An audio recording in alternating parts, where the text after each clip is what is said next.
raos sing manahipun ing Raka ing Mandura. Daya-daya kula sowan wonten negari Ngastina, mastuti timbalan Paduka Yayi. Wonten menapa? Boten kinten babar pisan. Bilih sampun wonten 3 ngari kelenggan sak menika. Kula nyumpena Kakang Prabu. Lho.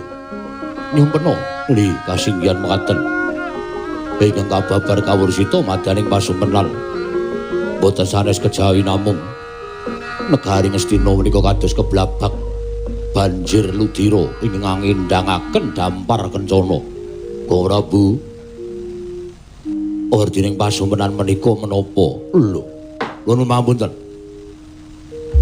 Menawi sak ngertos kula negari Ngastina menika sampun kadunungan wujuding inggih menika pujangga ingkang sakalangkung limpating kawruh mumpuni ing saneskara.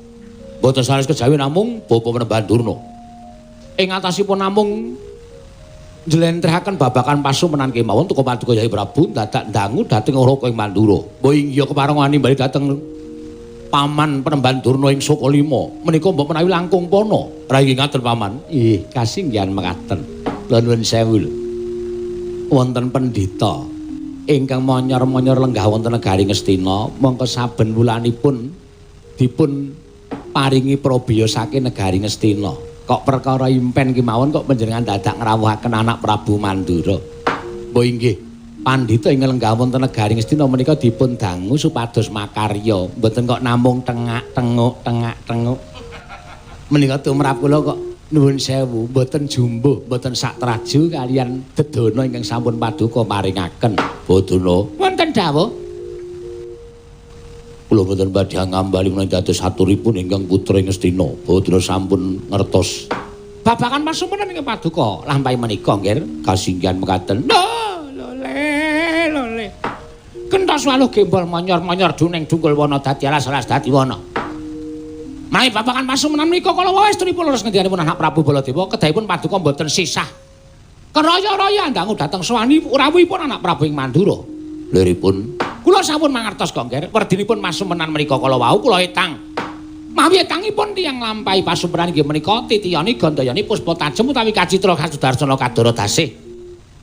Iman Paduka menika kala wau nalika semanten paring dawuh, wancinipun para enjang, gagat bangun enjang tegesipun menika manjing wonten ing puspa tajem utawi kadara dasih, impen ing badhe wonten kasunyatanipun. Nek pancen ana kasunyatane Kakang Duna saiki ngendika pralambita impene mau kepiye? Oh, lole. Ora lola-lole. Iki gek dijlentrehke. Ndang kaya ngapa werdine nek ming dienggo lola-lole iki ming entek-entekke wektu. Loh, ngono ta Depati? Iya. Ya nek pancen kaya ngono nuwun sewu, Ngger. Impen panjenengan menika mancing wonten puspa tajem menika impen ingkang badhe andhara dasih tegesipun badhe kababar dados kasunyatan. Wondene impen menika kala wau werdinipun kendang dampar kencana awit kablabak toya ingkang bena mongko toya menika wujudipun rah. Rah menika saking werdi raharja menika mumpuni. Ha menika ha memayu. Dados rah menika kala mau tumrap kula menika werdinipun sae. Werdinipun sae. Mergi rah menika nuwun sewu panggesangan tiyang mboten gadahi rah menika mboten badhe gesang. Mboten badhe saged gesang wonten ing alam padang. Dados menawi negari Ngastina keblabak banjir getih menika kala wau tegesipun panggesanganipun para kawula, panggesanganipun para nayaka punggawa sedaya menika mangke badhe saya wonten indakanipun. Inggih. Dampar kencana kendhang kaprajondang. Nah, dampar kencana kendhang kaprajondang menika anak Prabu badhe kathah anganipun dulan-dulan. Amargi gak dampar menika dumugi mrika-mrika tegesipun kula nuwun sewu lho. Panjenengan badhe dados Nalindra ingkang wiyar jajanipun. Amargi dampar menika panguwasipun Nalindra, pelengganipun Nalindra. Nek dampar tekan kono-kono, tegese panjenengan saged nglenggahi dampar mrika-mrika. Dampar Nalindra kono, dampar Nalindra kono menika mengke menika badhe dados kukupanipun anak Prabu ing Ngastina, kukupanipun panguwasipun anak Prabu Duryudana. Lho, menika nggih. Werdinipun impen menika sae nggih, sae. Rekat lampahing rata tan Pantara prapteng sukuning arga ram kang tumingal Katrenjo sawaning Sang Bayu Kenara kaya jingak kang samya mulat.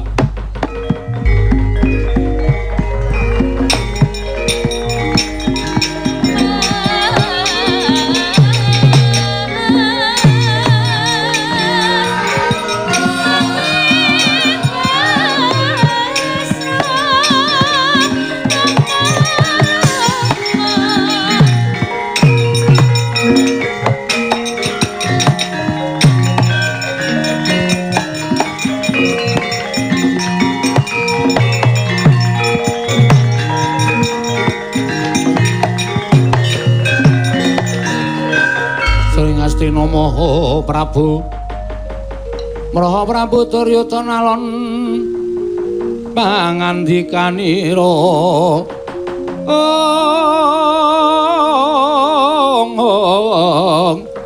Duhari ningsun Werkudara den kapareng kene jagat Dewa Bathara Prabu wonten dawuh wonten satunggiling nayaka ingkang wantun minggah monggo tanpa tinimbalan Yai tumunten katimbal ana menawi katosipun ayaka menika sowan monggo tanpa tinimbalan menawi sekintenipun sedyanipun menika sae Yai Prabu kedah nglenggahi bawa leksana nanging menawi namung bebudhek banyu bening sampun ngantos tumut-tumut ing raka mandura ing sakah ngunduraken dhateng nayaki ngatemben sowan menika ora bulenggah prayogi ngestaken dawuh Kisana jeneng para kuwi sapa dene mungkaning datel negara Ngastina mara gaging aku nunamit pasang Kalimantabi tinebine ing lodune dumawahing tawang-tawang menawi paduka dangu dhateng jasad kula menika wingking saking negaring Ngloji Tengara adminipun Prabu Belgedwelbe pangkat patih nami kula pun Patih Bayu Kenara kasinggihan mekaten wigatine apa dene sira sowan mongko tanpa tinimbalan sinuwun wanter pengendikanipun Sinuwun Prabu Belgedwelbe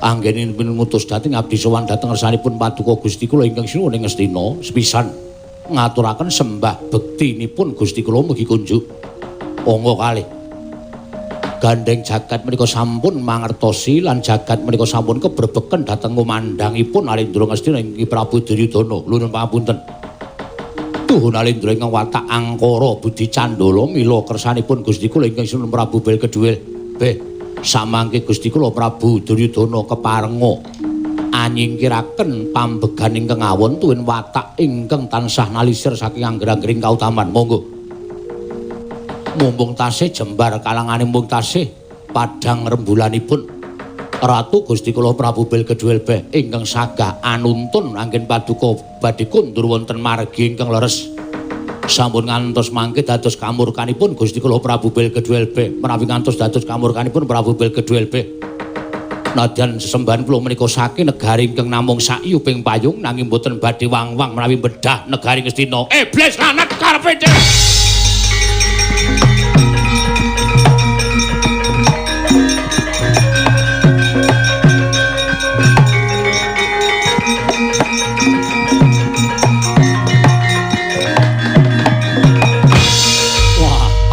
jajalan Sukertaning Bawana wah menungso ora tatanan wah dalah kok ora ngilo karo gicoke ora nyawang karo cengle keparet ing atase Ratu Gusti Muki Nalendra anyar Nalendra Prabu Belgedwelbe lagi nata Nandra Prabu Baladewa wae lagi ngerti iki jeneng Prabu Belgedwelbe lah kok wani nyelangkrak marang Yai Prabu Duryudana apa ora weruh Paranata Ngastina Prabu Duryudana kuwi Nalendra ingkang gong Binathara jagat nganti kebrebeken marang kumandhange Yai Prabu Duryudana lah kok mung dielekke karo ratu cilik sing jeneng Belgedwelbe Bayu Kenara ora sak traju ora sak babak yen to kowe matur ngeseng Yai Prabu Duryudana ratumu kon tekan kene Belgedwelbe yen pancen wani elek-elek karo Prabu Duryudana cuk lakon tak go keset ndase Prabu Belgedwelbe banget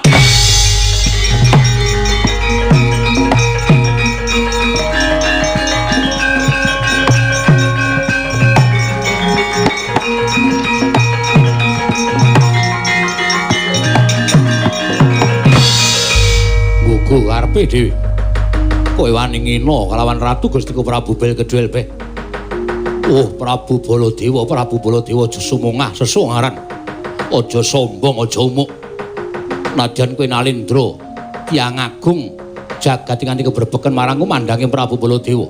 Nanging aja sok ngendhak marang sak sepapadaning ratu, aja sok ngembe karo sak pepadaning ratu. Ora usah dadak kowe adu arep karo Prabu Bilgedwelbe. Bayu Kinara sagu mbondo tangan. Wah minggat glancang nenggala pate. Jebul sing jeneng Getih niku arep kondang. Hus.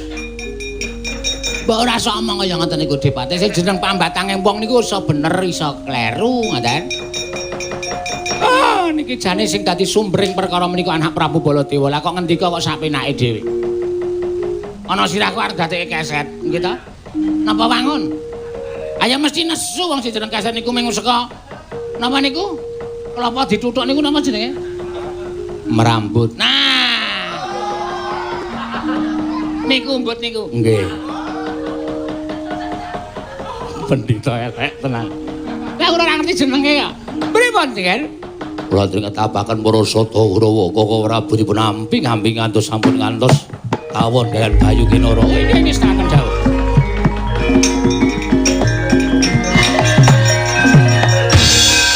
Kowe nantang karo Baladewa? Kowe nantang karo aku? Wis jelas nyawang gelaring jagat semeng rembulan. Pengen tinjuk ngakhirat nyawamu kowe wani karo Baladewa. Nuwun sewu Sinul. Yen to sejatine aku ora bakal wani karo sampeyan ning gandeng sampeyan nuwun sewu Nalindra ingkang sumungah sesongaran. Apa mbok anggap wong sak donya ku sing menangan dhewe ming Baladewa. Wong sak ngisore Baladewa kabeh kudu kalah karo sampeyan nuwun sewu. Arepa yen ditimbang babagan kasekten aku kalah karo sampeyan. Ning gandeng aku ngadeg ana ing bebener. Nadyan tekan jeking pengamun-amun ora bakal aku uncat yen perlu remuk sawurna putung bandemna tak ikhlaske nyawamu. Piye? Tak ikhlaske nyawaku. Wah, iblis salat ora minggat. Kelakon tinjau ngakhirat nyawamu kuwi parat. Menungso ora tataran nantang karo Baladewa.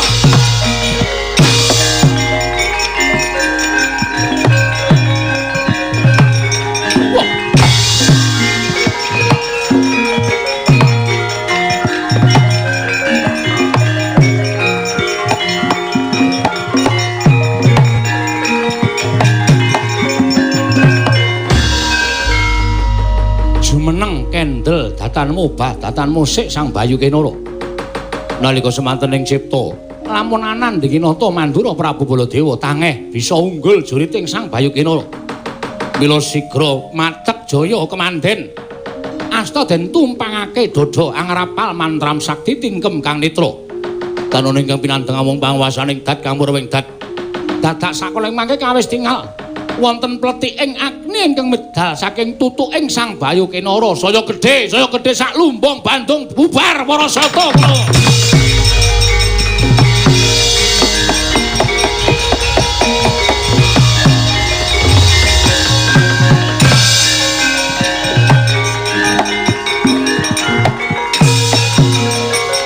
Panos maning jajaran menuju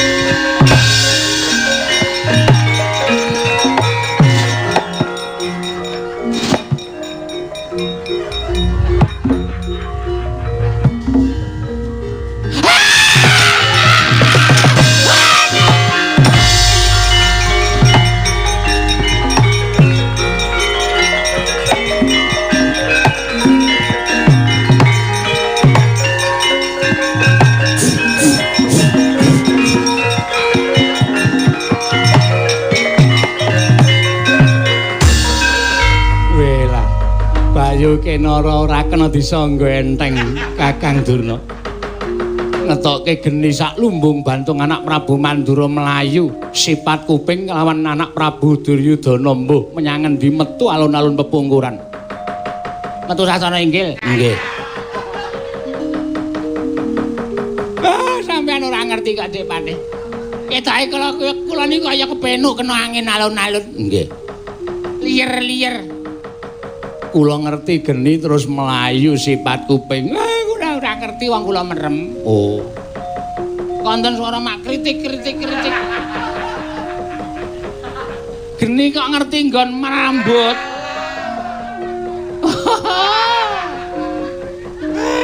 iki saniki kaya tomat. Malah dicethake lah. Mlayu mawon suwanteng negara Ngamarta Dewa.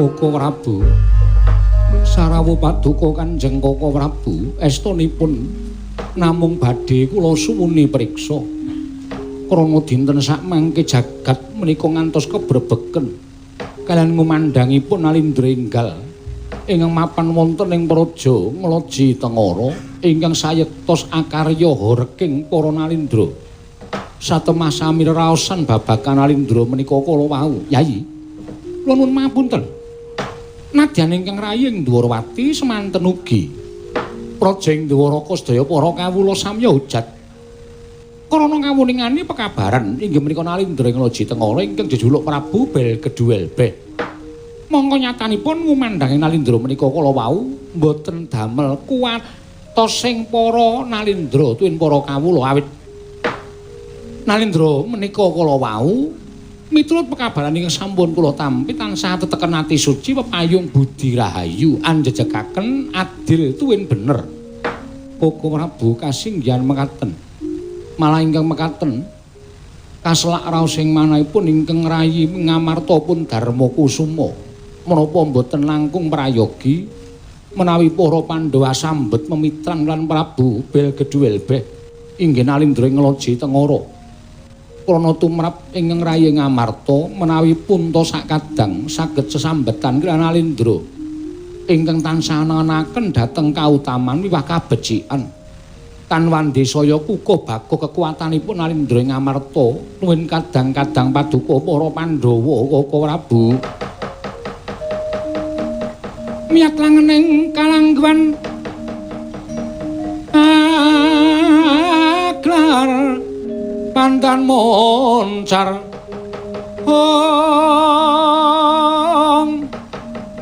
tinon ler kekonang surem sorotetan padang kasor lan pajaring pun ameng kekono dasare mongso katiga dereng ngantos paripesami Mbawacana katrenjo rawing nata agung ing mandul tuwin nata ing Astana Prabu Duryudana karya cingak sangya para Pandhawa wau Para Dewa Narapati tuwin ares Sora Kresna langkung tresnanira marang Diapanon Cinawi Koko Prabu sumengko tindak paduka Kanjeng Koko Prabu ing Mandura miwah Koko Prabu ing Astina wonten menapa dene rawuh wonten negari Ngamarta Koko Prabu walah dalah Yayi sewu sekalepatanipun ingkang Raka Tadawadana sowan kula nganti dhateng Hyang Prabu Duryudana menika sayektos namung badhe nyuwun senjata pitulung tumbak kenceng dhateng kadang-kadang kula para Pandhawa Yai Prabu mugi kepareng mbantu dhateng putripotipun ing Raka ing Ngastina pun Duryudana mengko suraos kados pundi dene paduka paring dawuh mekaten Yai menawi Pandhawa mboten sak biyantu kalian kula lan Yai Prabu Ngastina tanwandi negari Ngastina mangke bedah negari Ngastina bedah dipun kukup dening Nalindra enggal ingkang nami Prabu Belgeduelbeh saking negari Ngloji Tengara nyata Nalindra ingkang sekti kalintang jayaning perang dereng ngantos kula aben-ajeng kaliyan Prabu Belgeduelbeh nadyan nedaya aben-ajeng kaliyan patihipun kemawon sampun ngedalaken pengabaran ingkang mawarni-warni satemah kula lan Yai Prabu Duryudana kepelajar wonten negari Ngamarta mriki lan bubar sanggaya para sata kula nungsang puyang numbuk bentus lampahipun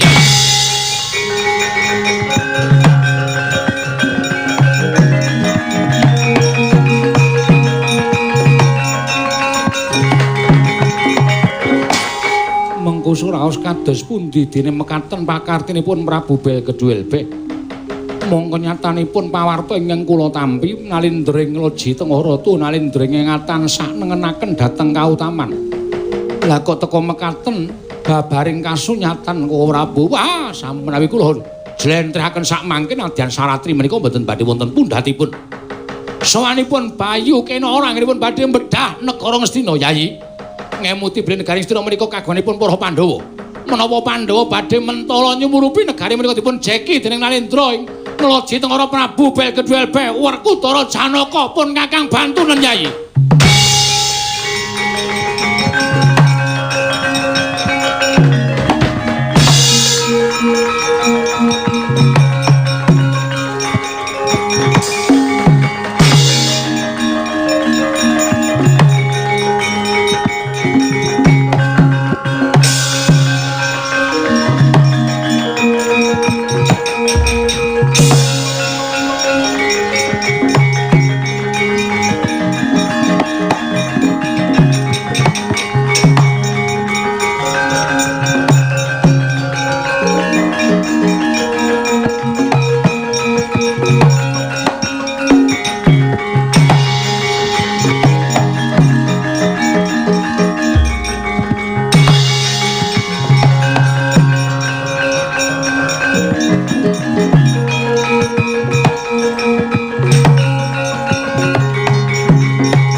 Janjane iki dong apa to? Kakang Semar kowe iki apa kurang apa piye? Lemu nyemar iki rak wis suwe to. Gojek seprono sprinus mangabad-abad kok ora tok kurangi malah saya ndodro. Kowe iki wis tuwa lho. Ya kudune kowe iki iso ngomong karo anak-anakmu ngandani karo anak-anakmu. Gareng barang ki ngopo? Petruk barang ki ngopo? Bagong kuwi malah saya. Kowe iki wis gerang jengklit-jengklit. Nek katokan mono wong ora lho anggere jengklit sarunge semilak bar tak tutuk wah gowo telo rantek-entek sanes dudu sanes seneng sampean niku ngarani ora meko nggih enten apa? Kok ngawe kalian ning ngabdipun Semar. Kakang Semar, pripun? Kowe ngerti kondanging Nalindra ngloji Tengara Prabu Belgedwelbe. Sinten niku? Nalindra ingkang kondange watak Sadu Budi. Sadu. Cari iki enten jenenge Sadu. Tegese Nalindra ingkang watake becik. Nanging lah kok dina samengko beda karo pawartane. Lah beda pripun? Dina mengko Prabu Belgedwelbe niku wani mbedah negara Ngastina. Kowe ayo.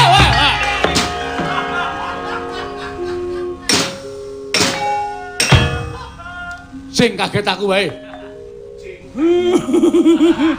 Kowe bengok aku keboyo. Saya Bagong Sura ora jamak-jamak nganti mak crit. Ono wis sik ono. Wis ben. Wis ben pliket mbok. Ora bisa mbok men. Mula bendaramu saklor niki awat-awatana mungsuh Prabu Belgedwelbe. Mengko nek kalah kowe matur karo aku ya Semar. Ngestokaken dawuh. Yo. Yo. Iso. Oh, nyambut gawe. Ngestokke ndaramu Ndara Janaka, Werkudara Janaka Belgedwelbe, Pati Bayu Kinara Kapethana. Yo, ngestokke dawuh.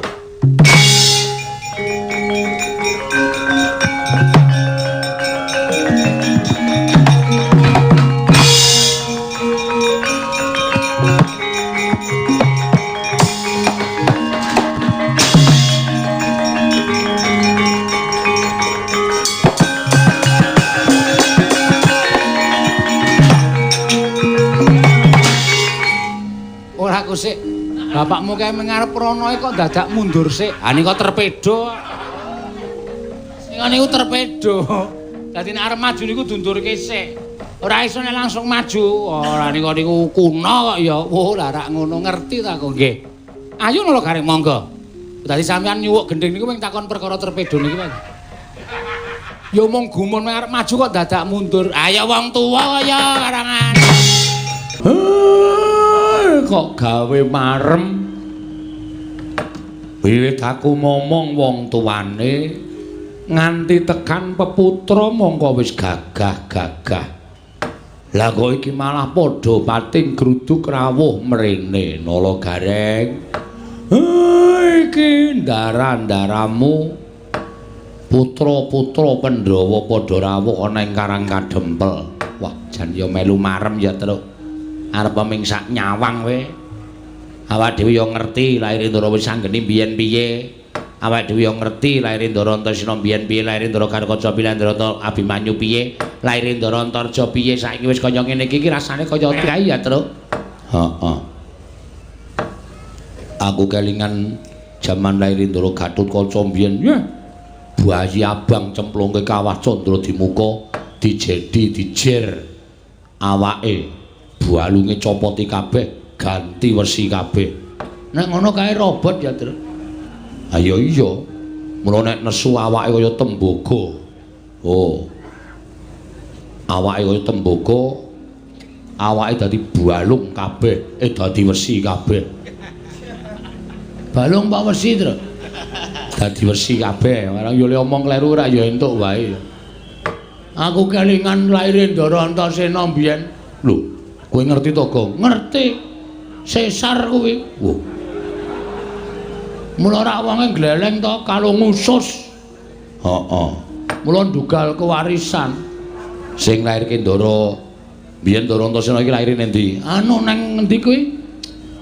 Rumah sakit ngendi kono kuwi? Rumah sakit ngendi kuwi iki mung gawane ngarang kok.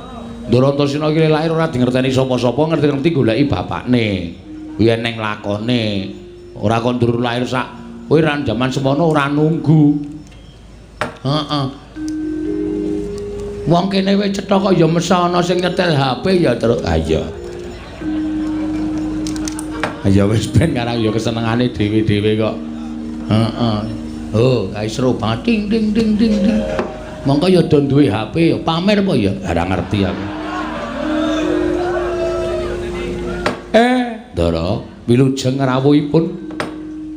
Kakek Semar slamet tekaku, bektiku katur ya, Kek. Kula tampi dawah sami-sami Ndara Antasena wilujeng, Den. Ya Kakek Semar slamet tekaku. Aku ngaturke bekti ngersane Kakek ya, Kek. Wilujeng, wilujeng. Kula tampi Ndara Karkaca wilujeng. Ya. Siwa Semar slamet tekaku. Aku ngaturke bektiku katur. Nggih, kula tampi, kula tampi. Ndara Antarja ya slamet. Aku ngaturke bektiku katur. Siwa Semar, nggih kula tampi. Ndara Abimanyu, iya. Siwa Nayantaka slamet tekaku, aku ngaturke bekti. Siwa, nggih kula tampi. Ndara wis anggeni bekti kula, Den. Iya Nala Garing tak tampa pangestuku tampanana. Ndara Antasena bekti kula katur, ya Nala Garing tak tampa pangestuku tampanana. Ndara Karkaca, Ndara Antarja bekti kula katur, ya Nala Garing tak tampa, ya Nala Garing tak tampa. Ndara Abimanyu bekti kula nggih, Den. Ya Nala Garing tak tampa. Ndara wis anggeni bekti kula, Ndara Antasena bekti kula, Petruk tak tampa, Petruk tak tampa.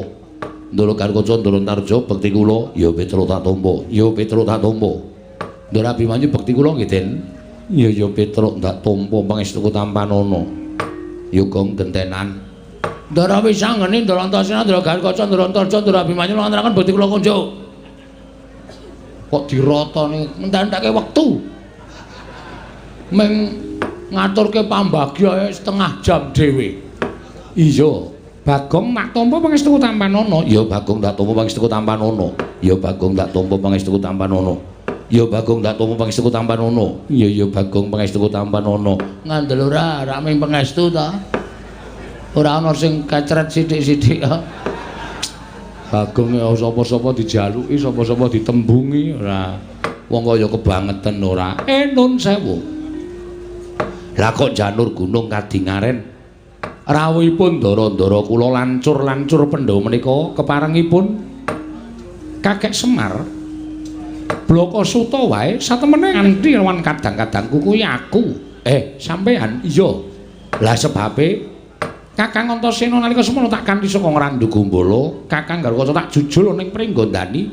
Kakang Antarja tak jujul marang Jangkar Bumi apa dene Kakang Abimanyu ya tak pethuk marang Tanjung Anom. Mangke riyen sampeyan kok nglumpukke anak-anak Pandhawa rawuh mriki niku wigatosipun mung bakal padha tak kandhani Mitra Sasmita ingkang tak tampa kek. Aku kuwi ngimpi. Lah kok impenku mau banget gawe bombong ati ning Wisanggeni. Aku weruh kakek Semar kuwi mangku Sang Hyang Candra gumebyar cahyaning kakek Nayantaka. Wekasan sapa ingkang cedhak lawan kakek Semar? Kaperbawan marang dayaning sunar ingkang metu saka angganing kakek Semar. Wekasan dadi ayem, tuwin dadi tentrem. Atine ingkang padha nampa sarta antuk sunar ingkang metu saka raganing kakek Nayantaka. Saka petunganing Wisanggeni, kakek Semar bakal nampa kanugrahaning Wang Mahanasa. Mula entuk ora entuk sawaning para putra iki bakal ngempek kamukten ingkang bakal tinampa dening kakekne Semar. Mula banjur aku nganti kelawan kadang-kadangku kabeh ingkang wigati aja nganti keri. Upama kakek Semar pancen bakal nampa kanugrahan kabejan sarta dayaning kanugrahan mau aja mbok agem dhewe, nanging paringna marang para putra Pandhawa dimen padha melu ngempek kamukten kanugrahan ingkang bakal tinampa dening kakekne Semar. Cah cilik kok pintere Raja Majapahit. Aku ki duwe anak cilik wae petuke Raja Majapahit. Sapa, Pak? Ya kowe kuwi. Ndara Wisanggeni iki arep etungen to. Semene iki nom dhewe. Ning kok pintere ora jamak-jamak, ngendikane teteh, ngendikane titis, tur dasare bener karo apa sing tak gagas, bener karo apa sing tak karepake. Nggih, kula nampa. Matur banget panutan pepindhan ya kek sami-sami. Ning kanugrahan iki mboten ajeng isa kula gayuh. Merga syarate angel. Lho, syarate apa? Syarate kula kudu isa nglumpukke pusakaning jagat telu cacahe. Pusakaning jagat telu cacahe kuwi apa wae kek? 1 Pustaka Jamus Myang Jimat 5 Sada, angka 2 Sekar Wijaya Kesuma, angka 3 inggih menika pusaka aran Kyai Nenggala. Mongko niku angel digayuh. Niku pusakaning para priyayi, niku pusakaning para luhur. Nek kula kongkonan anak-anak kula niku meng semaguh tanpa bukti, kakehan gunem tanpa guna. Gelem mangkat, gelem makarya ning perkara kasembadan lan orane ora isa dijagake. Mula gandeng nek sampeyan kepengin ngempek kamukten utawa wahyu ingkang bakal tumedhak wonten ing Karang Kadempel, ya wani mbudidaya. Kudu wani banting raga meres kinget. Mengkono kek, nggih. Ya yen pancen kaya mengkono ora usah kuwatir. Aku mengko sing bakal nggayuh pusaka 3 tak boyo marang Karang Kadempel. Ampun sembrono lho. Ampun gampang ngucap. Ngoten. Ucap niku dicundhukke karo kekuatan. Ucap niku dicundhukke karo kepinteran. Ucap niku dicundhukke karo kekuwataning raga lan jiwa. Merga sakniki akeh wong sing kakehan ucap ning ora dicundhukke karo kekuwatane. Wekasan ana tetembungan kokehan gluduk kurang udan. Tom kosong. Allah. Apa kok? Tom kosong. Tong kosong berbunyi nyaring ngene ya, Tru. Iya, nek cara basa Indonesia ngono kuwi. Omongan akeh ning ora ana nyatane. Kene iki engko tak nganake kene mbel. Ora ana nyatane, ora ana.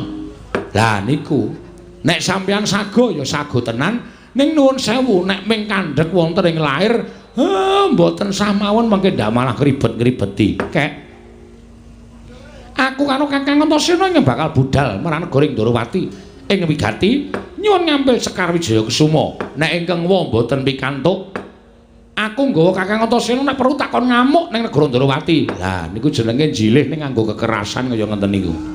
Niku mboten prayoga. Nek iso ya dirembuk sarana becik. Tak budidaya ngrembuk sarana becik. Aku ingkang sagu ning Ndrawati.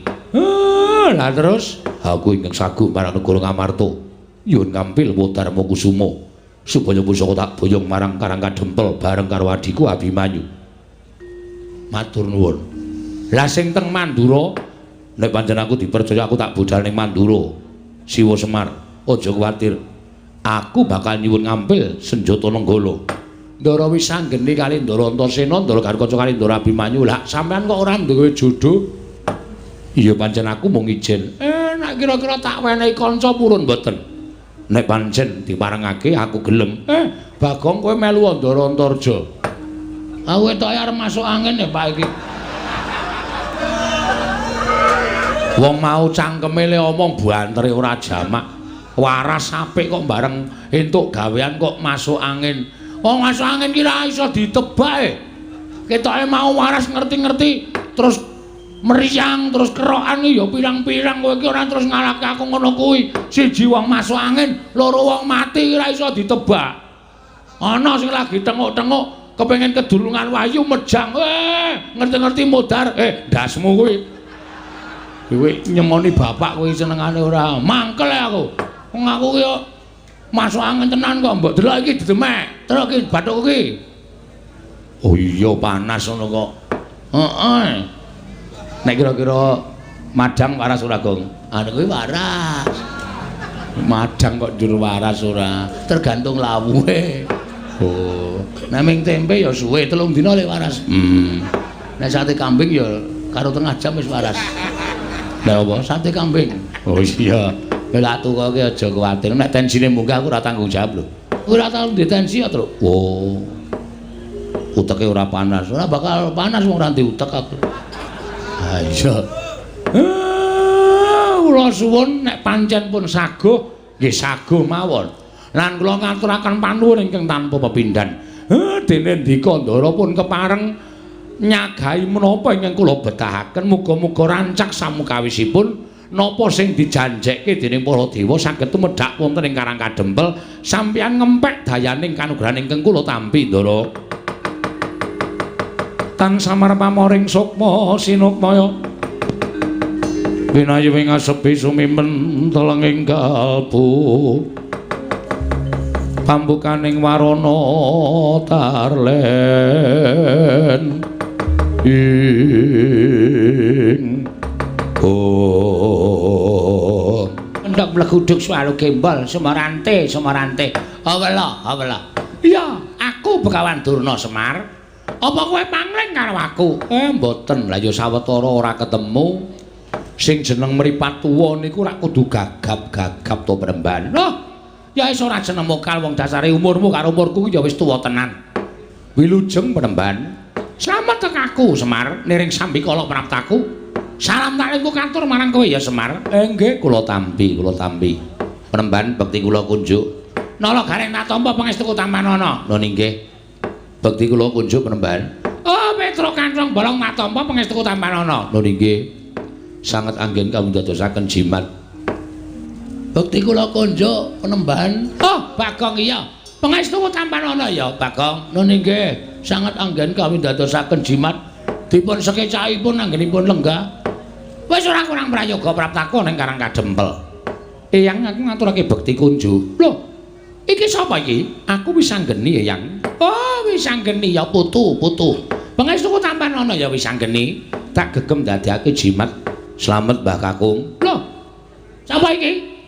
Aku Antasena. Oh, Antasena putuku kowe. Pangestune Simbah Tampanana ya, Nger. Ndak gegem dadekake jimat Eyang bekti kula kunjuk. Suarane kaya Gatotkaca iki. Kasinggihan mekaten. Pangestuku Tampanana ya tetuka. Kula pundi nggo jimat Eyang bekti kula kunjuk. Iki sapa? Kula pun Antarja. Wah iya Antarja. Pangestuku Tampanana ya Naga Baginda. Kula pun dinggo jimat paripin dayaning ing kasantosan Eyang bekti kula kunjuk.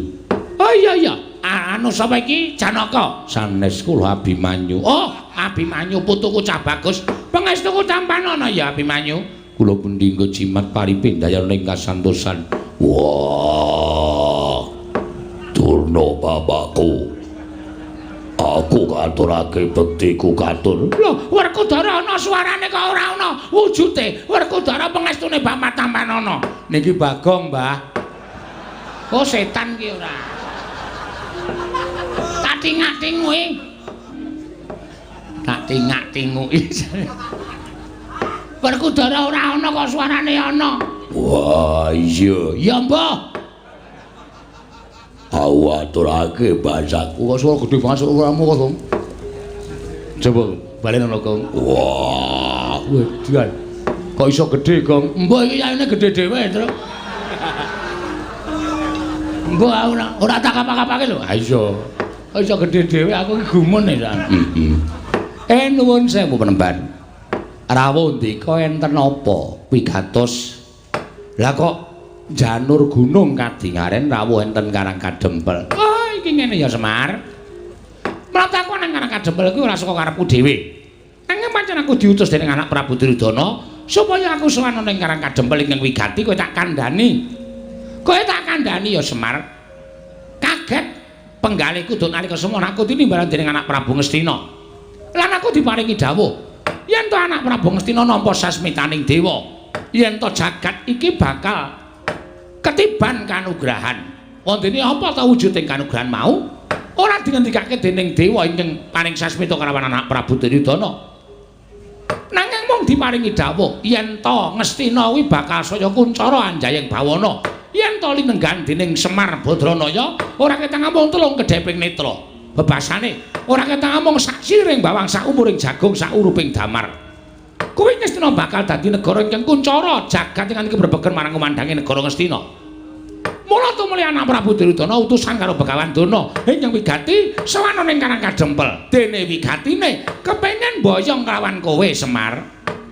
Mula praptaning Begawan Dana ning Karang Kadempel iki kadhake sangganing para Sata Kurawa ing wis jangkep gawa tandu jempana joli-jolan bakal binoyong marang negara Ngastina. Ora ketang mung ping paningal kowe rawuh ning negara Ngastina ya Semar. Kowe prapta ning negara Ngastina. Monggo anak Prabu Duryudana wis paring dawuh karo aku, Bapak Durna, menawi Semar kersa rawuh wonten ing negari Ngastina, nyuwun menapa dipun paringi.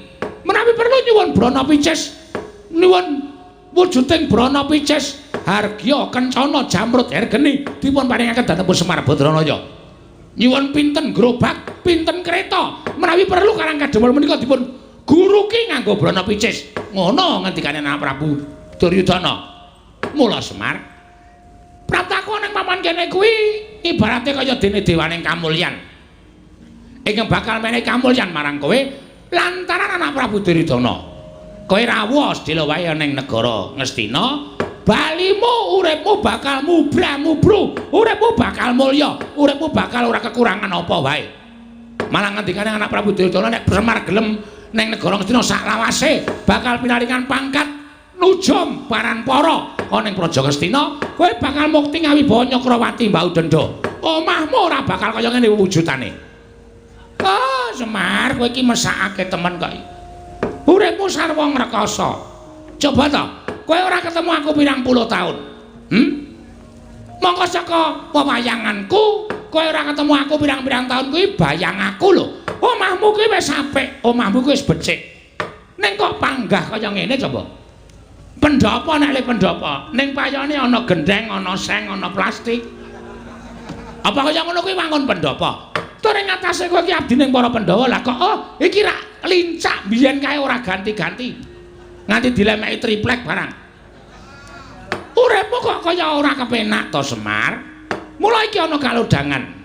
Yen kowe gelem sowan nang negara Ngastina, apa kang dadi gegayahmu bakal kasembadan. Nek perlu omah iki dimbrukke, kowe mbangun sing anyar. Bangun sing anyar. Prabaya ora saka kowe. Nanging saka negara Ngastina bakal dicukupi. Kowe pengen bangun omah wujud kaya ngapa? Omah sing kaya kepiye? Bakal kasembadan. Waton kowe gelem sowan negara Ngastina. Kowe kandha. Kowe njaluk sandangan cara kepiye?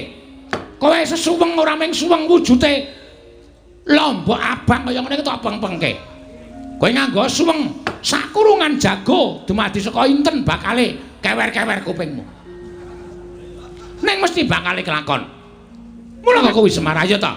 Aja nganti kowe mikir kaping pindho, aja nganti kowe metung-metung bola-bali. Iki kalau jangan kowe entuk kamukten. Kowe entuk kamukten. Nek yen kowe ora gelem tak boyo marang negara Ngastina. Oh, Semar. Anak Prabu Duryudana wis paring dawuh karo aku, Bawa Durna, sagedakan menika panjenengan boten saged boyong dhateng Semar Badranaya. Ginanipun menapa panjenengan kula sembah? Ginanipun menapa panjenengan dados pujangganing negaring Astina? Ginanipun menapa panjenengan kula sembah-sembah minangka guru kula? Boten wonten ginanipun. Menawi namung boyong Semar kemawon panjenengan boten saged ateges Durna menika namung pendhita ingkang boten wonten nyatanipun. Buktinipun kawon kaliyan Semar Badranaya. Mila tinimbangane aku Kosin bali marang negara Astina, paripaksa aku ngruda peksa karo kowe Semar. Yen kowe ora gelem tekan negara Astina, tak ruda paripaksa. Bangga bakal tak rampungi, budi bakal tak sembadani. Apa sing dadi karepmu bakal tak wujuti. Rupak wani, jembar wani, padangane wani, petengane apa meneh Semar. Mlebu omah kok cucul jarik. Katokan training ngono maksude piye? Ora ngerti aku nek nesu ngene iki to. Oh, mergo nek kebelet meng kari plotrok. Dengkulmu mlocot to lah. Saya terus meneng saya terus tak mangsuli Durna. Oh iya, iya. Kok kaya ora kepenak omongane. Lha ora kepenak nggon ngendi? Kok arep jiat karo Semar, arep maksa karo Semar ya anggepe dhek iki nang kene iki apa? Ya bener nang negara Ngastina iki dhek iki pujangga. Nang Ngastina dhek iki wujude guru ning para Kurawa. Nang Ngastina dhek iki pendhita. Nek nang kene iki dhek iki daya, kudune ngormati karo situan rumah. Ora daya kok dilangap-dilangap cangkeme kok kenek. Sak penake dhewe ora. Lho, iki ngapa Bagong kok ucul klambi, ngetoke tatoku. Waduh. Endi tatomu? Iki nang lengen iki. Ula kok gubet gelas. Kuwi gambar apotek kuwi ya. Apotek nggo tuku bios nggo bios.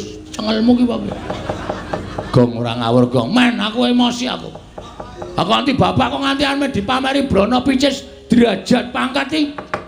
Bapak iki nek gelem duwe derajat pangkat nek gelem duwe drana picis wis biyen-biyen tak omongi.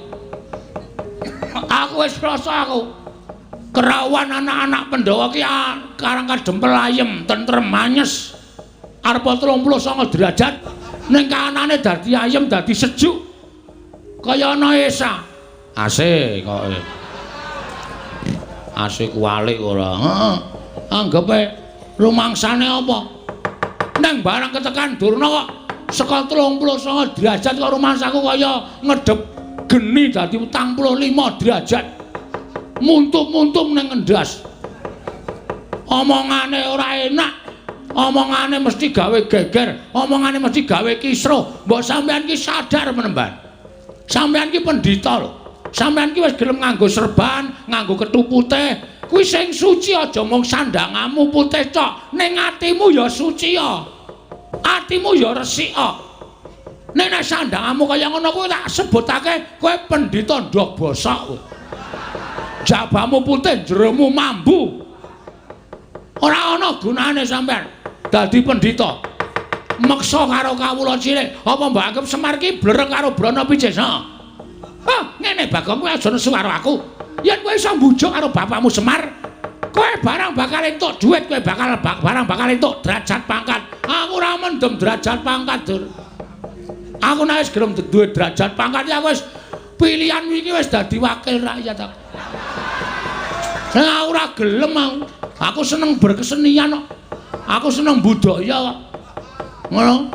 Nggo ngapa? Aku sapa sing arep mekarake kesenian, sapa sing arep akeh budaya? Apa dianggap aku blereng karo derajat pangkat brana picis? Ora kok. Aku urip kaya ngene iki seneng. Kowe tak omongi ya nek pancen kowe urung ngerti. Bungaing lair karo bungaing batin ki mor misah. Ora ngerti to meneh. Goblok kok. Wong ki nek ngrasake bungaing batin, kuwi mesti ngrasake bungaing lair. Ning nek wong ngrasake sing diutamake bungaing lair, bungaing batin durung iso kejangkau. Buktine apa? Wong seneng laire iki derajat pangkat duwe, duit akeh. Lho, ning atine urung karuan ayem. Omahe nggo nyimpen duit ben dina ben bengi ping celingak-celinguk. Nek tanggaku mbrobos kene, nek tanggaku mlumpat tembok njukuki dhitku, anane mung suudon. Mongko wong curiga kuwi dosa. Anane mung numpuk derajat pangkat, numpuk picis karo numpuk dosa. Ning wong cukup kaya aku ngene iki. Tak omongi ya. mangan sedina ping pindho wis tak gawe tentrem, tak gawe ayem, pancen rejekine sing gawe urip tumrap Bagong ming semono. Ning tak gawe wareg arep ajane ngintir-intir. Ning sing penting atiku seneng anakku iso mangan, bojoku iso mangan. Ora nyimpen brana picis kokean sak madya. Ora curiga karo kiwa tengene, ora keweden nek dibobol, ora keweden nek dicolong. Ayem matine. Ngono. Apa mbok anggap urip nang alam padang ki sing utama ki ming bondo donya? Ya ngono wae piye? Sabar kok, sabar ya. Watuk ya aku ya ora apa-apa, ora apa-apa. Tangane, mah. Tangan berita nggo idu ora. Padahal ora kowe. Lah nek sagedakan iki arep mboyong karo Semar dengan cara memaksa. Itu Anda sudah melanggar hak asasi manusia. Anda sudah melanggar kemerdekaan setiap insan. Wah, edian. Bagong ngomongane apik tenan e. Aku S8 e. Oh. S ki mung tekan 3, S3. Aku S8 kok. Apa kuwi? Sinten sumerep silit sapi lak gestos wis. Pak Toton ndasmu lho kok. Kuwi mung ngomongane cah cilik kok nggo dagelan ora. Kula kelas kali kula keling. Kacuk kula keling-keling. Heeh. Hah? Aku arep mengimbangkan iki karo brana picis nang kene salah nggon kowe. Nek kene kowe arep pamer brana picis boyong karo Semar, anake ragil sing ora trima. Lho, ning ngono kowe wani karo Begawan Durna. Wah, lah ora tau ndelok wayang kok. Nek ndi-ndi Bagong ora wedi lho sapa-sapa. Bagong karo Durna ya wani, karo Sengkuni ya wani, karo Duryudana ya wani, karo Pandhawa kala mangsa aku ki wani. Kowe wis tau ngerti lakon Bagong gugat durung? Dewae tau sak asik. Nek urung ngerti nanggap. Ora mung ngenteni aku crita, tuna aku. Apik kowe gayeng, dewae morat-marit tak sikat kabeh. Lah kok mung Durna. Apa itu? Kecil macam mana? Oh sampean pamer nang kene nggawa Sata Kurawa. Ha keroyokan. Keroyokan. Sampean iso nyenggol Semar, boyong Semar tok peksa nang ngendi jenenge negara Ngastina. Nek gumlundung sirahe Bagong. Lho, ora lho iki serius. Yen ngono kowe wani karo Begawan Durna, sing tak wedeni apamu? Dudu nang kene papane wong neter katiten. Ayo metu jaba. Piye? Metu jaba. Wis ijab kok metu jaba. Rugi. Oh, wis muhrim kok.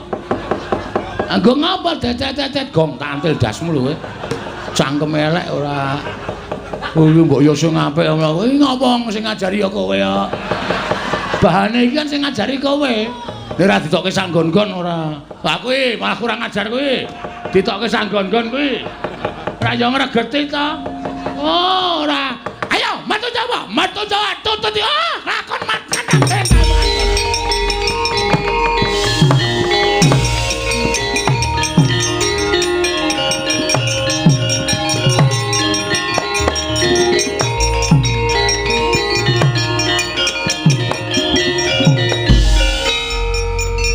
pancen cah siji iki pancen demit.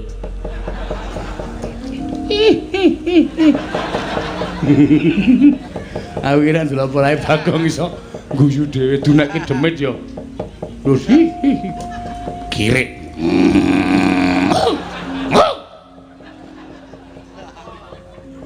Ngapa ya, Pak? Kowe iki tak omongi to. Ha piye? Maksudmu kene mau piye? Lho, melindungi Bapak. Aku ki ora arep ngopo-ngopo. Nek iso ana rembug dirembug, ana perkara dirembug sarana bedamen. Lah kok mesti kowe iki gawe geger, mesti gawe rame. Iki nek kowe kaya ngono kuwi tak ngibarate jagung bakarane. Agene ana jagung mbok ditokke, Mir. Ora, kok cah goblok ora.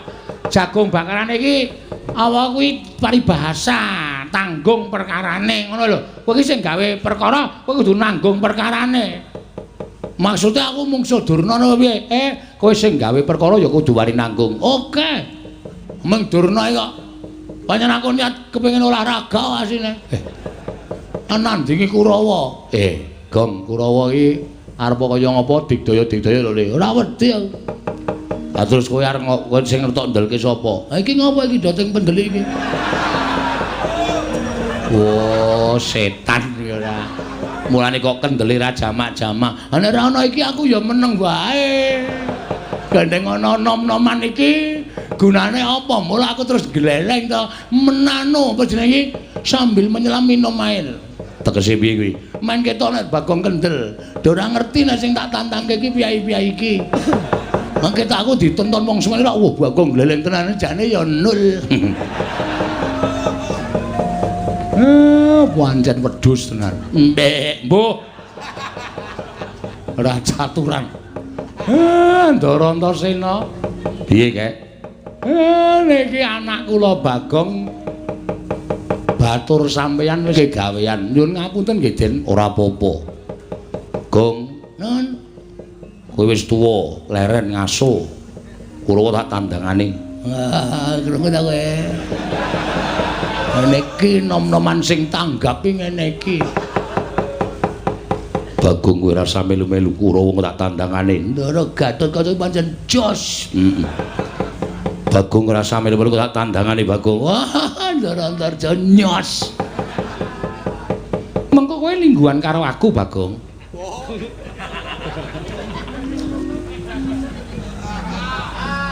Piye, Gong? Iki ra patek otop iki. Kancane do nyambut gawe engko lungguhan karo aku, Bang. Apa mung paitan bokong lho. Paitan bokong piye? Lungguhan iki ra mung paitan bokong to. Wah, mbok temandang. Aku ki nek temandang sing tak nggo jagan ming Kakang Antasena. Mong Kakang Antasena wis saguh ngewangi kowe ya wis ben Kakang Antasena. Kurawa 100 ki rasa dadang nganggo Kakang Garaca, rasa dadang nganggo Kakang Antarja. Kakangku Bambung Antasena iki nganu iso ngrampungi perkara kok. Ya, Kang. Mbuh. Kok mbuh apa? Mbok sing sopan iki. Aku arep dikaya ngene iki ya anak satriya, anake bapak werku tok bambung-bambungke. Oh, senengane ora. Kurang ajar karo kakangne kok Bambung Antasena. Sing bener iku Kocluk Antasena. Tendhangi raine ra. Matur nuwun nggih, Den. Nek pancen kaya ngoten ampun nganti kesempyoke ngaradan kawula kula. Pengamuke Kurawa sing didhawuhke Begawan Durna mangke mang tambak teng jabaning rangka karang kadempel njaluk pamit yo Kek, njaluk pamit Siwa Semar. Bagong, non. Wani-wanine kowe njotos Begawan Durna. Bagong kowe ngerti ora Begawan Durna kae guru. Ku ya gurune Kakang Mas Werkudara. Teka kowe wani njotos karo Bapa Premban Sokalima. Mbok anggap apa? Mbok anggap sak derajatmu. Sik, nar nyenani. Ning kula duwe dasar. Dasar kula siji Durna niku nuwun sewu arep pendhita ning seneng bebuthek banyu bening. Seneng tumbak cucukan, seneng adu kono adu kene.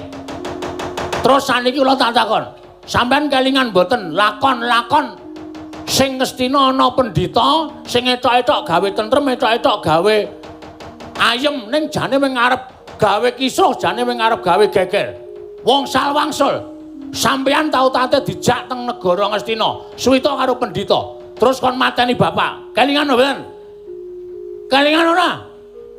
Wah, rada lali. Rada lali arang-arang tanggapan kok. Hah? Kelingan wong salwangsul ngoten niku. Mula nek kula wani karo Begawan Durna niku merga kula nuwun sewu. Kula wis sapal karo watake Begawan Durna. Sane ngeten mawon.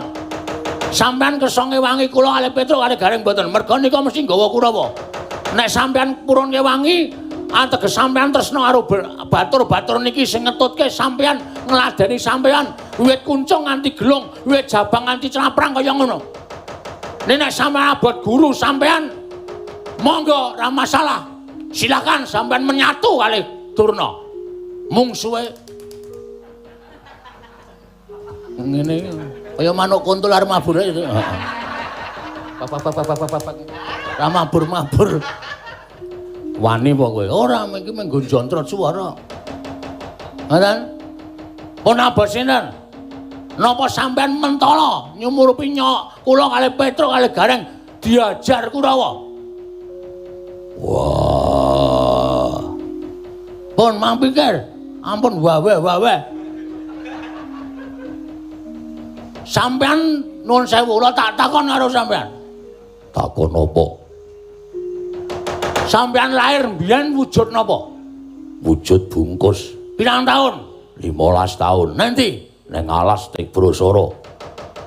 tak kandhani nggih Mas. 15 taun kula niku nunggu sampean neng alas. Ndonga saben bengi Gusti paringana pepadang bentara kula ben lahir normal. Nganti ora mulih nang omah. Sampeyan ngerti mboten? Rumah tangga kula berantakan. Ning kula ora masalah nglabuhi sampeyan, nglabuhi bentara. Niki kewajiban kula. Kula pisah kali bojo kula. Wah, apa iya? Ayo. Bojo kula teng wetan, kula teng kulon. Nek arep ngapa-ngapa dadak telepon. Liwat telepon. Ana acara ora? Wah. Iya, aku ngerti. Nah, kula terus rabi meneh. Iya. Lah kok ngetutke Ndara Janaka madheg pendhita Begawan Ciptaning. Sampeyan tapa pirang sasi? 3 sasi. Kula ora mulih 3 sasi. Pegatan meneh. Tak ale belani kaya ngono sampeyan blas ora belani karo aku. Nek sampeyan ora iso ngundurke Kurawa, ateges sampeyan mentala karo kula. Kula percuma ning nglabuhi karo sampeyan.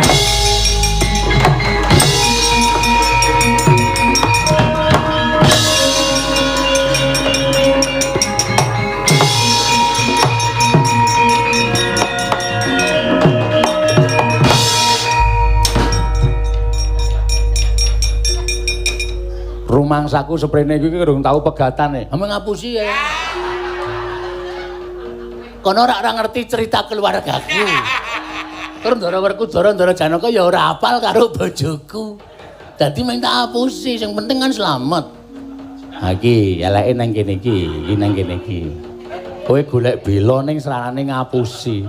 Aku ora seneng mbok jujur. Nek jujur ya dheke cetha mbelani gurune sing minterke Ndara Janaka ulah jempare iki Begawan Durna. Begawan Durna ya aja dianggep elek lho, Tru. Nuwun sewu Begawan Durna kuwi pinter jane ning gandeng wis nang nggon crita ngene iki wis digawe elek. Ayo jane salahe kudu salah sapa-sapa ning salahe wong biyen-biyen sing gawe Durna elek. Oh, ning nek ulah jempare ora ana tunggale. Sesuane sing ditresnani iki Ndara Permadi. Iki kudu dibeda ruangan. Heeh. Nek dhewe ulah jemparing top. Oh iya to. Aku ngeling ada zaman pendadaran siswa Soka 5. Ndara Permadi kon manah mripat manuk ning sirahe aja obah matane cepling. Iso ya. Is wong loro sing iso. Oh, sapa wae kong Permadi karo aku. Sing cepling ndasku. Tendiang ora. Omong digandheke tenan. Mana yang ha iya. Yo ditonton kae engko nek Ndara Permadi karo Ndara Werkudara mungsuh Kurawa. Ayo pokoke karo aku siap-siap wae. Ya yo.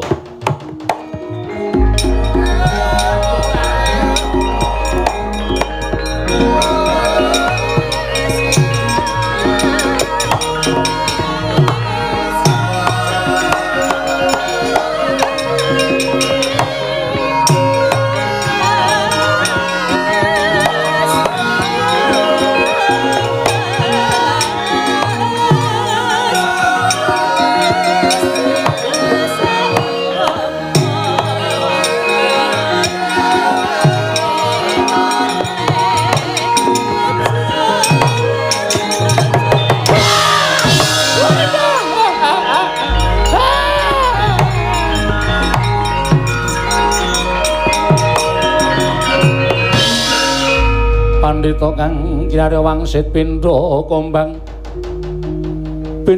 ngajaping madu sarining tawang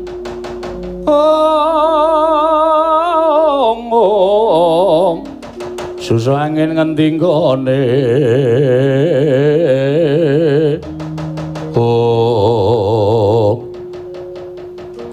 Begawan Durna kok tiba saka Dirgantara. Lha nyuwun pangapunten Mremban. Mboten kanthi kanyana-nyana kula dipun ajar dening Bagong dipun dugang ngantos kontal saking pendapi Karang Kadempel. Lho, lah sebabe apa? Jumbo kalian ngendika panjenengan, kula kapurus pados mboyong Semar Badranaya. Samangke badhe paduka paringi jampi supados enggal dangan anggenipun Handang Raga. Iya. Nah nyatanipun Semar samangke sampun boten wonten Karang Kadempel. Aturipun Panakawan Semar dipun boyong dening pukulan Bathara Narada suman wonten ing Kundaran Tirbawana. Kula boten pitados. Sareng kula ngendika kathah-kathah dhateng pun Panakawan dumadakan tanpa taliwana Bagong jejak dada kula ngantos salta saking pendapi Karang Kadempel. Wah, kok dadi ora ndek tata krama Panakawan sing jeneng Bagong. Wah, menika sampun ciri khasipun. Menawi kaliyan kula sami sia-sia menemban. Ya wis. Tur ya sak temene Semar upama iso tok boyong mau sak temene ora kok bakal tak tambani Durna. Lho. Lah kersanipun Semar bakal tak pateni. Merga apa ta sebabe Semar kok bakal tak pateni? Merga Semar kuwi salah sawijining wong kang tansah nglicipi carang papak ngicuk-icuk supaya Kurawa lan Pandhawa kuwi ora rukun. Yen Pandhawa karo Kurawa ora rukun, wekasan sesuk bakal dumadi perang gedhe Bratayuda Jaya Binangun ing kono perang ing Pandhawa lan Kurawa. Padha rebut kamukten negara Ngastina. Ya pancen yen ditonton blegere Semar kuwi katone apik, nanging sejatine saka petunganku Semar kuwi wong jahat, Semar kuwi wong licik. Mula kudu tak sirnakake. Lah menika ngaten menemban. Wonten mrika-mrika lenggah. Inggih menika para Pandhawa sekawan cacahipun Werkudara Janaka kula sedewa. Kuwatos raos ing manah kula menawi ngantos mangke Panakawan ingkang boten majeng wonten ing pabaratan.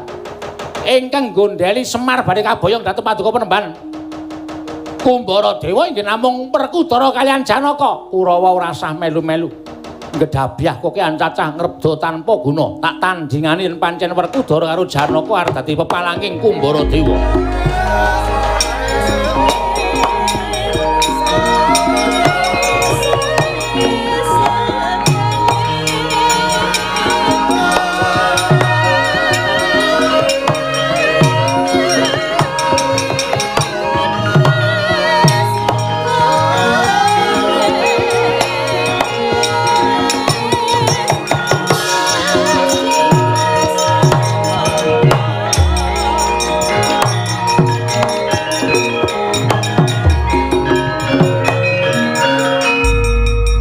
Gagah gedhe dhuwur Werkudara pendhita sapa? Kumbara Dewa. Aku pendhita kliyang kabur kanginan sing suwita Prabu Duryudana. Kowe sing arep mboyong Semar ya pancen kepara nyata. kena apa ora Semar ora ana teko kowe meksa bakal mboyong Semar Badranaya. Werkudara tak blabari sejatine. Saksuwene kowe urip ana ing alam padang, sejatine uripmu kowe wis ditekuk-tekuk karo Semar. Uripmu wis dienggak-enggokke karo Semar. Semar ingkang tansah digugu gunemane dening para Pandhawa. Pandhawa ora krasa yen ta uripe Pandhawa kuwi Semar ingkang nyekel kendho kenceng kendhalining uriping para Pandhawa. Mula ora aneh Pandhawa tansah manut karo Semar. Kowe ora krasa yen ta uripmu kuwi dipisah-pisahke karo Kurawa. Mula niatku mung bakal ngilangi klilip rukuning Pandhawa lan Kurawa ya kuwi wujud Semar Badranaya kudu tak pateni.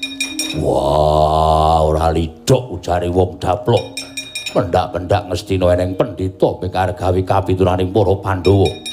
Ora minggat saka tak deplok sirahmu. Ayo kowe tanding karo aku Werkudara. Pisan. Bocah kok kandan-kandanane angel. Bocah kok semene. Nah dedelke biha. Aja ngomong karo Bagong. Bagong nek ngomong cangkeme elek ora. Iki gawe masalah ngerti ra? Gawe masalah ngerti ora? Ngerti. Lah kok tok gawe masalah pancen tak sengaja, Pak. Aku ora mbelani kowe lho, Pak, kowe aja GR. Aku ora mbelani kowe. Kowe arep perkara arep diboyo karo Durna ora masalah, terserah. Kuwi perkaramu. Kowe arep nggawa 7 gerobak karo ngisi mas, monggo, aku ora pengen. Nek Durna ngrasani katentremaning masyarakat Karangadembel. Iki, Pak, sing wis diresmi dilantik dadi ketua pemuda. Iki dadi kewajibanku tentrem lan orane desa kuwi ning pundhaking para nom-noman ora kok malah nom-nomane padha teler-teleran padha dolanan obat manusia macam apa kuwi terus di mana tulang punggung negara nek tulang punggunge wedok teng gloyor ora karu-karuan negarane remuk. Mula aku kudu sesanggem, aku tak rampungake. Aku adoh saka minuman keras, adoh saka obat-obatan. Sirku ngopo? Gawe tentrem Karangadembel. Nek ana sing ganggu Karangadembel kaya Durna kuwi mau, aku sing ora nrimake. Tepuk tangan. Wah, tepuk tangan kok dikon. Ya wis rasa itu.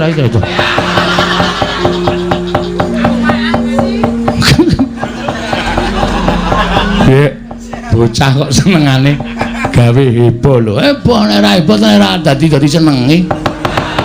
Aku dadi kangeni mayang sewengi ra metu bagonge ditakoke. Ayo. Ngerol. Ha wis kono nek nandangi Durna dik ditandangi. Lho. Aja sik ngewangi sapa? Lah wong sing nantang kowe kok njaluk diwangi. Truk. Ngewangi ora kowe? Aku ora ndek masalah apa-apa kok. Aku ono dirampungke dhewe. Aku le ngoyo perang Rukurawa ming nglabuhi lambemu mbok yo men. Lah kowe ora ngewangi aku kok. Lho, ngapa aku ora ndek masalah apa-apa kok? Ya wis, oke. Kowe ngono saiki karo aku. Ora masalah. Dikira aku terus ming semendhe karo kekuatanmu apa, Truk? Dumaku anake Semar sing dhuwur dhewe, sing jangkae amba dhewe, sing kekuatane gedhe dhewe. Kowe tak suwuni tulung nyingkirke memala Karangadembele wangsulamu kaya ngono. Oke. Tak titani omonganmu esuk sore iki. Asli aku tak titani. Wah, anggere kowe njaluk tulung, Gong. Iki, Gong. Preke mingan. Wis ora sambung kowe aku. Gus, apa? Sampeyan sayang mboten kali kula. Lho, kowe iki abdiku, Bagong. Monggo kowe abdi sing paling nyenengke. Ngamarta ki nek ora ana kowe ming ana Gareng karo Petruk karo bapakmu ki ora gayeng. Ning nek ana kowe dadi gayenge ora jamak-jamak, Ngamarta dadi kaya kebak kabagian. Betul. Terus mengenai hal seperti ini, sing endi?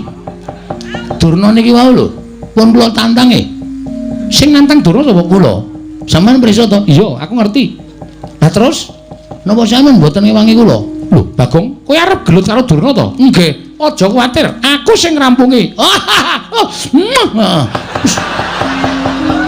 Kok ndur ngambung barang. Saking seneng kowe. Daradasena apa? Kowe sampean sayang kula mboten? Ora. Mbok sayang yo. Lah piye kon ngajar Kurawa?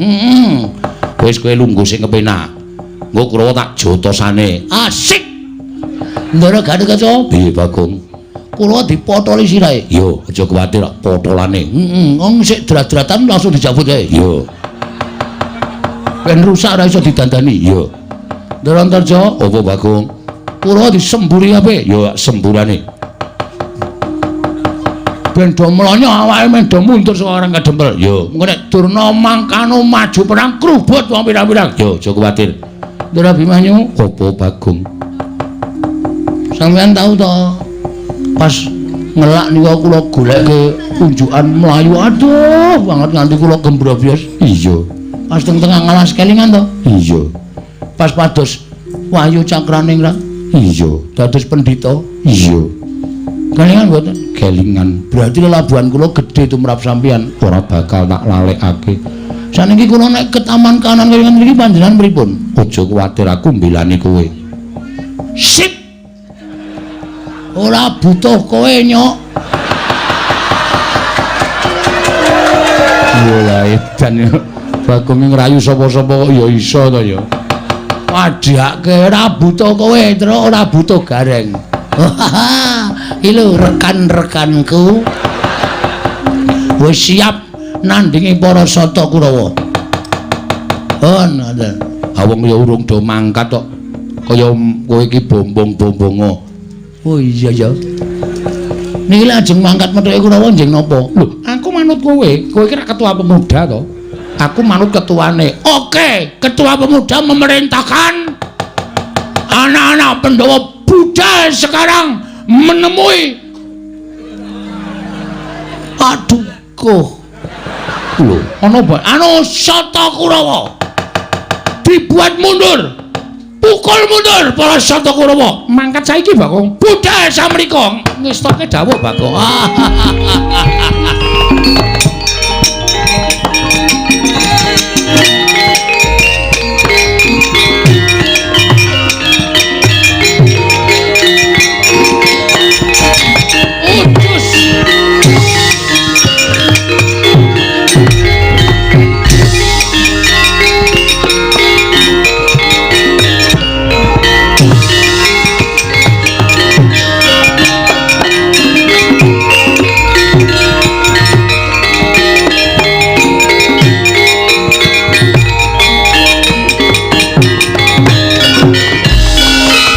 Kangro sesumbar lindhu bumi kuncing kumalu dukundur katup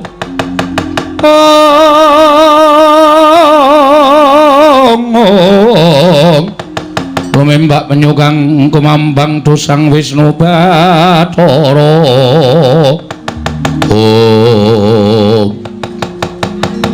Bagong samai aku kok kaya urung tau tepung lho aku Kurawa piranganing Sata Kurawa Kartomarma dudu Kartomarma pancen aku padha karo Kartomarma ning aranku Surtayu wis jeneng kok nganggo jeneng kali lho jeneng kali sapa Serayu Surtayu dasar pranyata bapakmu tak boyong ning negara Ngastina nek perkara Durna arep boyong karo bapak mung gemantung wangsulane bapak gelem apa ora nek bapakmu ya wis wong nyilik wong mboyong ki adile sing diboyong gelem ya mangkat ora ya wis ora kok meksa sak penake dhewe terus arep gawe geger karang kadempel Bagong sing ora trima tantrimaning Bagong Durna tak tantang aku ngerti nek Durna nggawa Kurawa ayo krubunten legane atiku boyongan Semar nek iso nglangkai kuwandane Antasena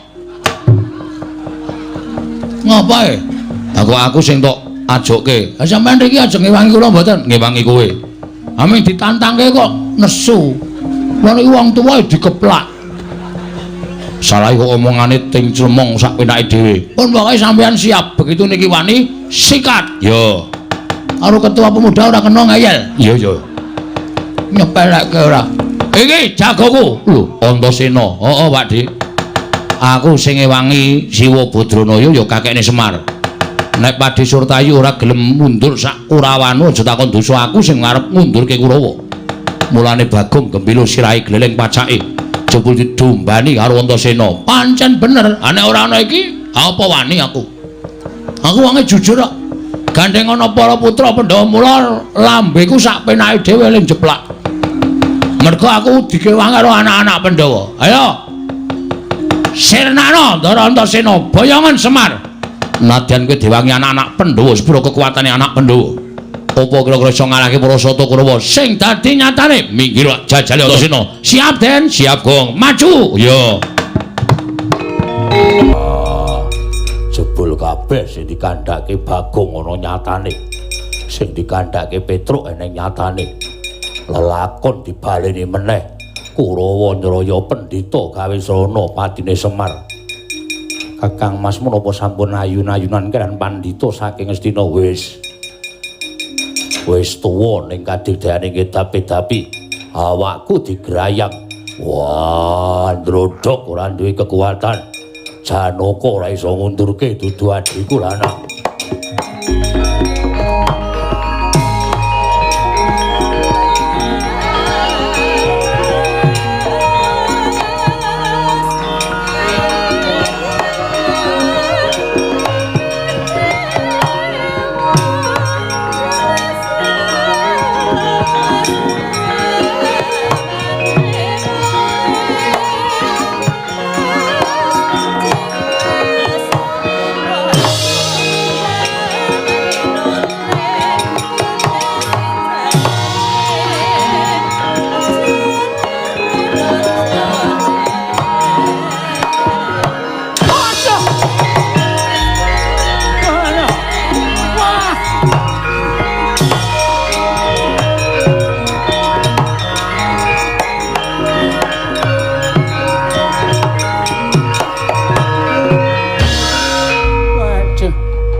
pancen Janaka kuwi pancen wong titis ngembat jemparing.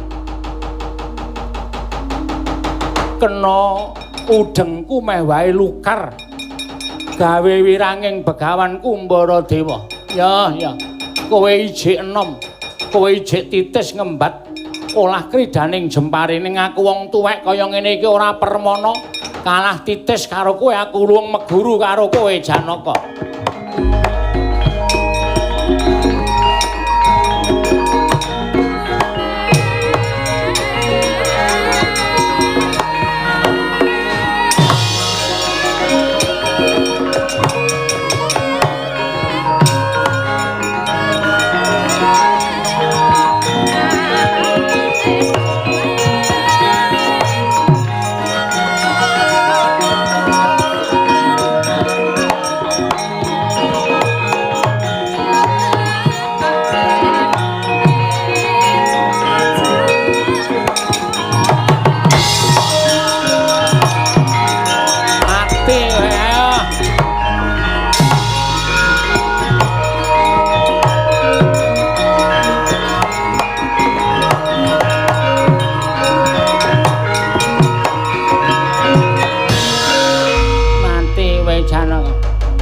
Ora eling kena pusakaku Kyai Candra Wirayang.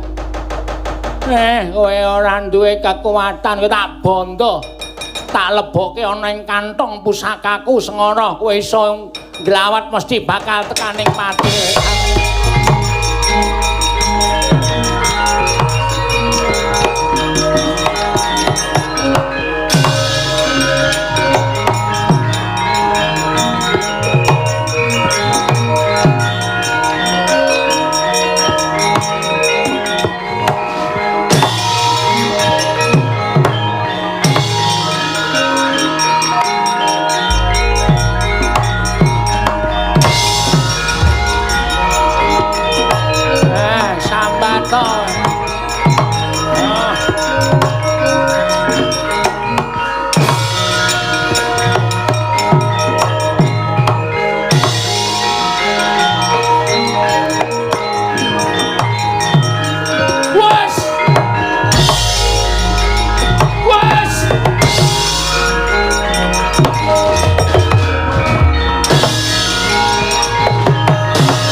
Sampeyan ampun mendel mawon. Ndara werku ndara jana. Niki boten sampeyan janca talipon kok. Niki kriwian dadi krajangan ndara werku ndara jana.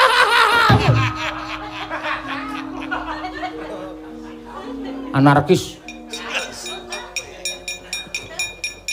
Kowe iki pendak-pendak ngono kuwi lho. Ngopo? Ngopo? Ate. Tak totok sirahmu. Asale kok ora wong tua kok nyikut cangkem. Diwasanten. Ngopo Petro? Ndara Janaka ayun-ayunan kalih pendhita saking negara Ngastina. Ndara Janaka nglepaske jemparing. Wah. Lenarik laring jemparing niku nganti suarane mak ting. Tus. Kena mestakane pendhita tuas kula saka kadohan modar kowe. Jengkelang. Ha kok tangi pendhitane ngetokke jemparing. Gedene ming sak glagah nika diculke cul kena Ndara Janaka nggen dododit Ndara Janaka terus ngenten iki. Ndara Janaka ngenten iki terus ora omong blas. Niku marai lara tengah ya bareng niku. Wah, Sedewa. Sedih. Wih, kurang ajar to. Ah sampean nggo sembrono. Kene crita nganti praktek ya tinggal lunga. Siji wong crita nganti praktek iki aja ditinggal lunga, aja ditinggal turu. Mangkel. Ketawa. Terus piye? Lah terus sampean belani mboten. Lho, Kakang Mas Werkudara padha wae. Gedhe tok ningan. Glombior. Kena panah dadane diek, semaput gluduk, dilebokke tenggen kantong. Ajeng didorong sokan. Kakang Mas Werkudara ya kalah. Ing tan samar pamoring sukma sinukmaya winayu ing asepi sumimpen telenging kalbu pambukaning warana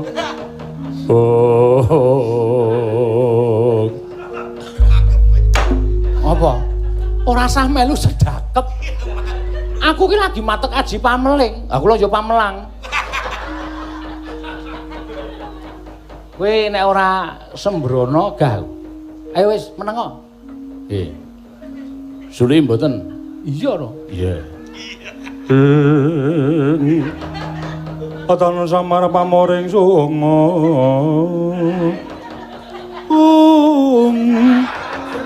Suling bambu. Petroe sembrono. Suling bambu dengkulmu mlacat ora.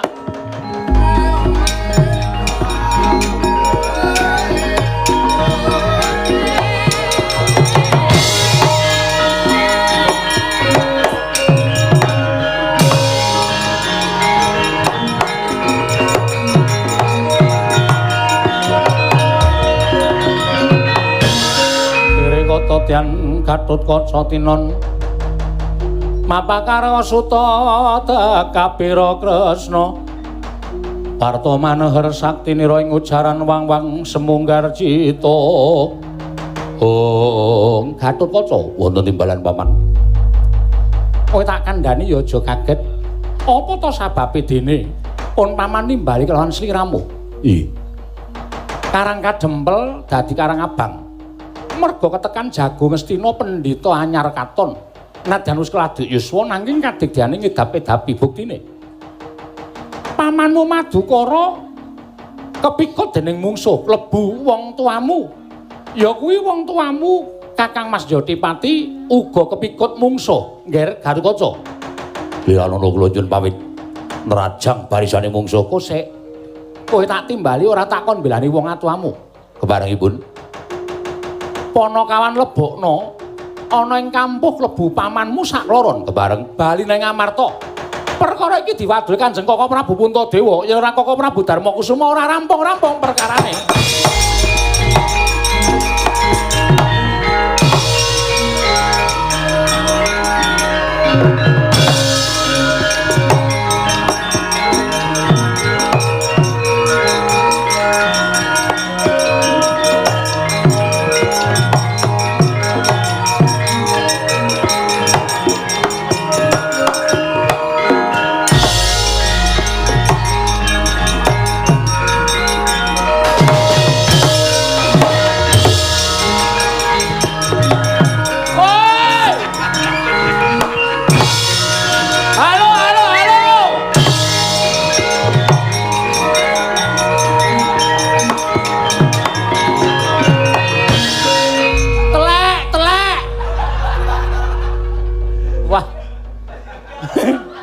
Aku kok yo dadak tengok adoh kowe. Gareng karo Bagong slamet. Dicangking karo Gatotkaca bali ning kondone negara Ngamarta. Aku lah ku ngoyak. Kari siji penumpange kari siji. Aku kok kenake isih muni terus. Wah, lah wis terpaksa mlayu ya.